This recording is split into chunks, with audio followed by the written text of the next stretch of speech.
ஒரு ஜென் துறவியிடம் சில சீடர்கள் இருந்தனர். அவர்கள் துறவியிடம் நம் மனதில் இருக்கும் தீய எண்ணங்களை எப்படி மாற்றுவது என்று கேட்டனர். குரு ஒரு மண்பானையை கொண்டு வருமாறு கூறினார். கொண்டு வரப்பட்ட மண்பானையை காட்டி இதில் என்ன இருக்கிறது என்று எல்லோரிடமும் கேட்டார். பலரும் இதில் ஒன்றுமில்லை என்றே பதில் கூறினர். ஒரு மாணவன் மட்டும் இதில் காற்று நிரம்பியுள்ளது என்றார். குரு இந்த பானைக்குள் இருக்கும் காற்றை வெளியே எடுக்க வேண்டும், உங்களால் முடியுமா என்று கேட்டார்.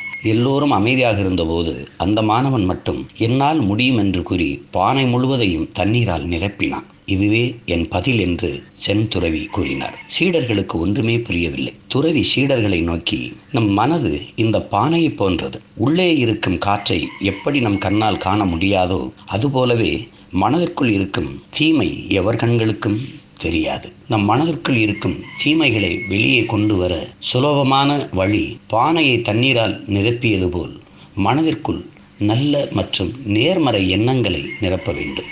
ஆம், வெளிச்சம் உள்ளே போனால் இருட்டு வெளியே வருவது போல் நல்ல எண்ணங்கள் உள்ளே போனால் தீய எண்ணங்கள் வெளியேறிவிடும். சென் கதை.